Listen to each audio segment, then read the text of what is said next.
Hey there, fellow trainers. Have you ever had an encounter and thought to yourself, should I catch or pass? Or perhaps you're merely wondering which encounters are the most desirable. Well, today, we're going to give you those answers as we review the various Pokemon that can be found within the Safari Zone.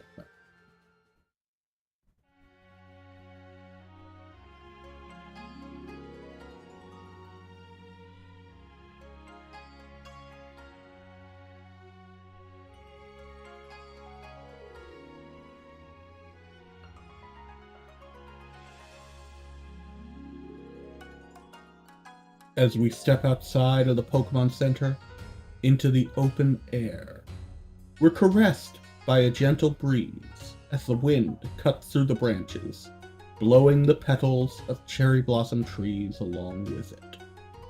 The blossoms gently fall to the ground with every gust of wind, covering the well-trodden pathways with a carpet of vibrant pink petals.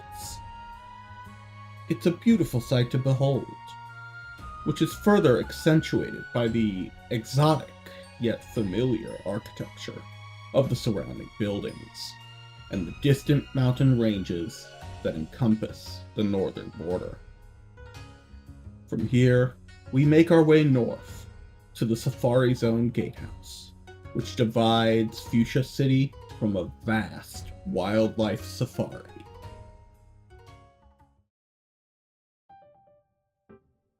Before we begin, we must make one thing clear. The Safari Zone is split into 4 quarters: South, North, East, and West. As we exit the gatehouse, we find ourselves in Area 0, the southern quarter of the Safari Zone. Our gaze is met by verdant fields of thick grass, dense foliage forming maze-like walls, and a small lake with an island at its center.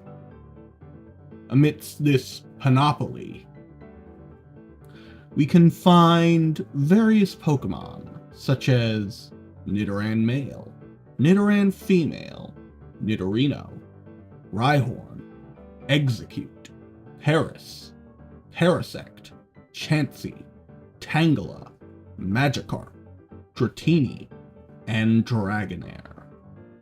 Of these 12, we have 6 new encounters: Rhyhorn, Exeggcute, Chansey, Tangela, Dratini, and Dragonair. Let's start with Rhyhorn and its evolved form, Rhydon. Upon examining their base stats, overall, they seem to be strong physical powerhouses, but as with most rock types, they lack speed. However, for the sake of clarity, let's break down their stats a bit further. They both boast significant bulk, with Rhyhorn having a base HP stat of 80 and Rhydon having a base of 105. Both have significantly high physical stats, with Rhyhorn boasting a base attack and defense stat of 85 and 95 respectively. Meanwhile, Rhydon boasts a base attack and defense stat of 130 and 120 respectively. This physical prowess comes at the expense of their other base stats. Starting with Rhyhorn, we have a base special and speed stat of 30 and 25 respectively. Meanwhile, Rhydon has a measly base special and speed stat of 45 and 40 respectively. Overall, this seems workable, but a bit difficult to use effectively. However, the final nail in the coffin comes when we examine their learn sets. Upon close examination, we'll find that they learn absolutely no stab moves via level up. All of their worthwhile moves are learned exclusively via TM and HM. This quite frankly tanks their usefulness significantly, and overall makes them a rather risky investment. Remember, in this generation, TMs were single use, so you had to use them carefully. You did not have the benefit of infinite uses, allowing you to test the waters, so to speak. Ultimately, this meant you had to make every single TM you made use of count for something, or risk losing access to that move forever. With this risk in mind, I can't really say that Rhyhorn or Rhydon are worthy of investment. I'd advise you to pass on this one, and save your TMs for something better. Moving on to Exeggcute, we find something a little more worthy of such investment. Now let's start by examining the base stats of Exeggcute and its evolved form, Exeggutor. Much like the case with Vulpix, Exeggcute seems to have fairly lackluster stats prior to evolution. However, upon evolving into Exeggutor, its stats drastically improve. Its base attack and special stats practically double, with the special stat jumping from a base of 60 to 125, and the attack stat jumping from a base of 40 to 95. The rest of its base stats improve by a factor of about 30 to 35 points, with the exception of the base speed stat, which only jumps from 40 to 55. These stats are much improved, and definitely make it viable in combat once it evolves. However, just like with Vulpix, we need to be careful about the timing of the evolution, as this is a stone evolution. And while admittedly Exeggutor does learn one move via level up, it's nothing worthwhile. Personally, I would consider catching this Pokemon. However, I would wait to evolve it until it reaches level 48 and gains access to Sleep Powder. Now, let's move on to everyone's favorite rare encounter, Chansey. Chances are you've heard of this Pokemon. After all, it's one of the most iconic encounters of the Safari Zone. However, coupled with its rarity, it has an abysmal catch rate of 30. Now, in case you don't know what that really means, I'll elaborate. What having a catch rate of 30 means is it's a chance of 30 to 255 against, which is about 11.8% before factoring in the ball used. To give some deeper insight into the mechanics of catching a Pokemon, each time you throw a ball, it goes through a series of checks. In Generation 1, this was a series of 4 checks that it went through. The first check was upon the initial throw. The second check was on the first wobble. The third check was on the second wobble, and the fourth check was on the third. After it passed the third wobble, it was caught. Now, the Safari Ball, when thrown at a Chansey, has a 50% chance to fail on the initial throw, a 25% chance to wobble once, a 12.5% chance to wobble twice, and a 6.25% chance to wobble a third time. This ultimately means that if we factor in the ball used, we realistically have a 6.25% capture chance on a Chansey in the Safari Zone. Now, I know this is a lot of math, and not all of us are mathematically inclined. So, as a special treat, you can find a link to a handy online tool that will do these catch rate calculations for you in the description below, should you want it. Now let's take a look at the base stats of Chansey. We'll notice right away that it has insane bulk with a base HP stat of 250, and exceptional defensive and offensive capabilities with a base special stat of 105 in Generation 1. Sadly, its physical attributes don't fare nearly as well, but it compensates with its absurd HP pool and access to the move Soft-Boiled via TM. Overall, it's arguably the best special wall in the game, and definitely worth capturing. Unfortunately, the odds of you successfully capturing it aren't in your favor, but if you manage to, it's worth the investment. Now let's move on to this abomination of a Pokemon. This tangle of vines with eyes and legs is known as Tangela. It should be noted that pure grass types in this generation were rare, and Tangela was one such Pokemon. Sadly, that doesn't necessarily mean it's worth using. Its base stats are decent, with the most notable ones being its base defense and special stat, which in Generation 1 were 115 and 100 respectively. Unfortunately, this is the only truly noteworthy thing about it. Its learn set was not ideal either. Having access to grass-type moves via level up was a boon, but sadly the best grass-type moves were only learnable via TM for this Pokemon. However, in honesty, the grass-type Pokemon of Generation 1 didn't have very powerful grass-type moves at their disposal. The strongest non-charging move was Mega Drain with a base power of 40, and the only other grass-type attack move to have higher base power was Solar Beam, which took 2 turns to use, as it had a charging time of 1 turn. Overall, being a pure grass-type Pokemon in this generation was rather detrimental, albeit rare. So sadly, I can't recommend using this Pokemon and would have to advise you to pass on it.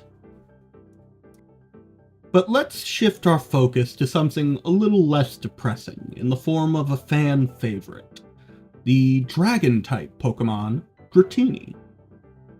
Looking at Dratini, as well as its evolved forms Dragonair and Dragonite, we can see that they have extremely well-rounded base stats.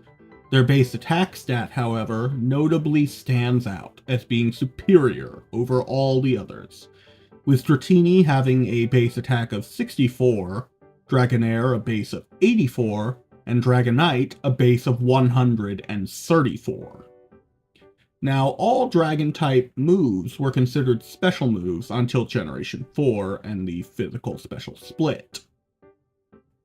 But there was a surprising lack of Dragon-type moves to begin with in Generation 1. If memory serves, the only Dragon-type move in this generation was a fixed damage move, namely Dragon Rage. So Dratini and its evolved forms couldn't make use of Stab for their Dragon-type moves at all. Dragonite, however, could make use of its secondary typing as a Flying-type Pokemon to get a Stab bonus. Looking at its overall learn sets, it learns a wide variety of moves, and can still take advantage of its high attack stat through moves learned via TM and HM. Overall, I'd say this Pokemon is worth catching. Its well-rounded base stats make it viable regardless of the types of attacks you teach it, and it still manages to have a decent amount of speed. That being said, however, it's a long-term investment, as it will take a considerable amount of grinding to truly take full advantage of this particular encounter. Making our way east through the maze of trees and foliage, we emerge out onto Area 1, the eastern quarter of the Safari Zone. It connects to both the southern and northern quarters, known as Areas 0 and 2, respectively. As we gaze upon this part of the safari, we're met with fields of grass, segregated by bodies of water, rolling hills, dense foliage, and steep plateaus. Spread out amongst this diverse landscape, we can find Cubone, Marowak, Exeggcute, Nidoran male, Nidoran female, Nidorina, Lickitung, Cypher, Tauros, and Chansey. Out of these 10 encounters, we have 2 new additions to the roster, namely Lickitung and Tauros. Let's start by taking a look at Lickitung, arguably one of the least useful normal-type Pokemon.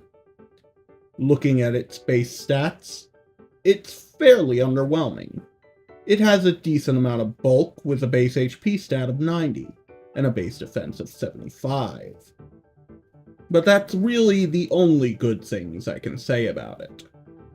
It has terrible offensive stats with a base attack of 55 and a base special stat of 60.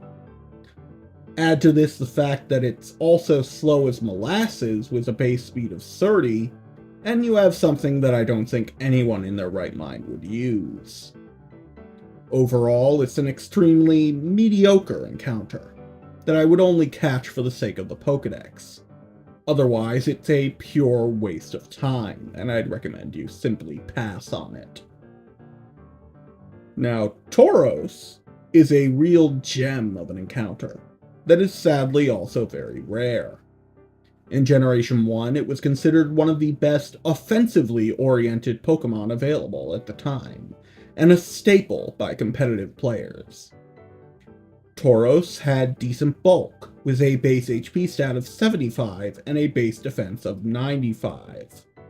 It also boasted impressive offensive stats, with a base attack of 100 and a base special stat of 70. Not to mention that it was also surprisingly agile, with a base speed stat of 110.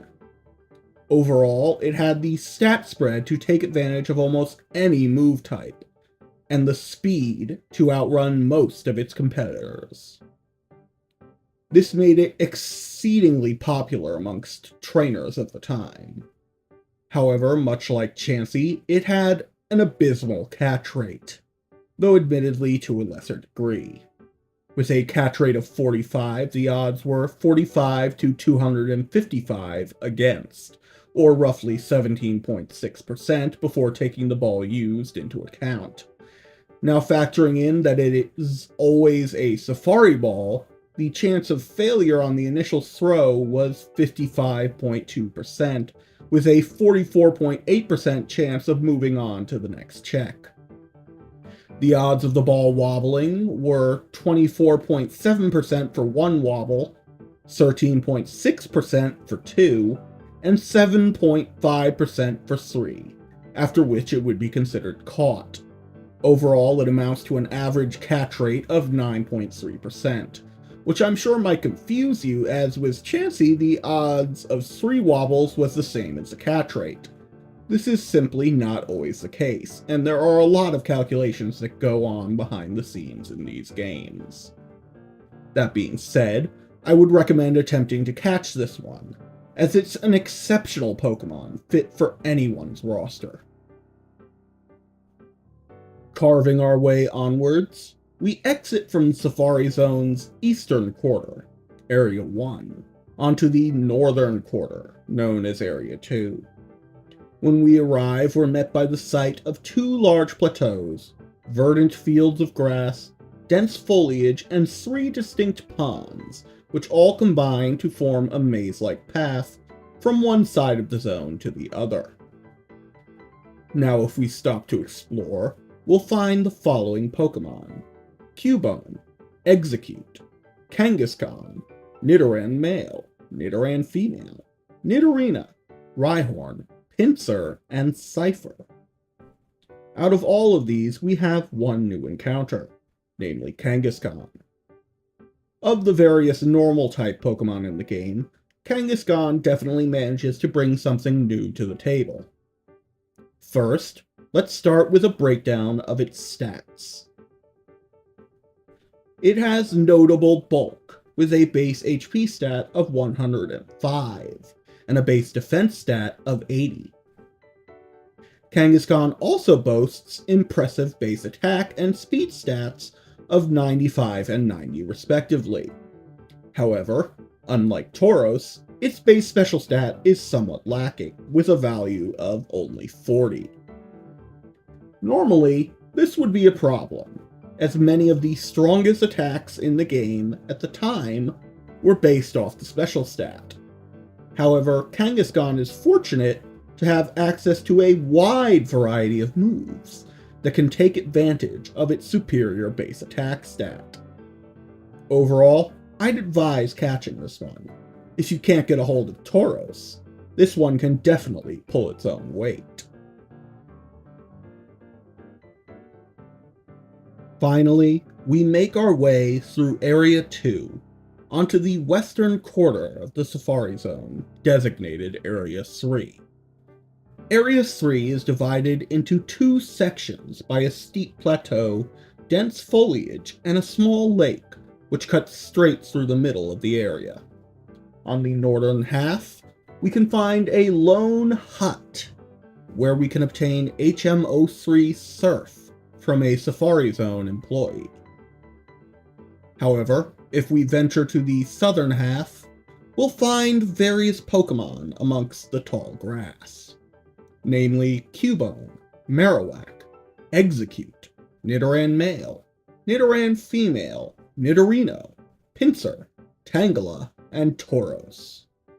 Sadly, there's nothing new here to be found. However, if you missed a chance to capture any of these on one of the previous zones, this is another opportunity. I suggest you make the most of it. Now, if you have any strategies, tips, or ideas relating to any of the encounters thus far that I didn't mention, feel free to leave them in the comments below. Your input is always welcome here. And with that, we're all out of time for today. If you enjoyed this video, make sure to hit that subscribe button and stay tuned for more exciting content. I hope you all have a wonderful rest of your day, and thanks for watching. We'll see you next time.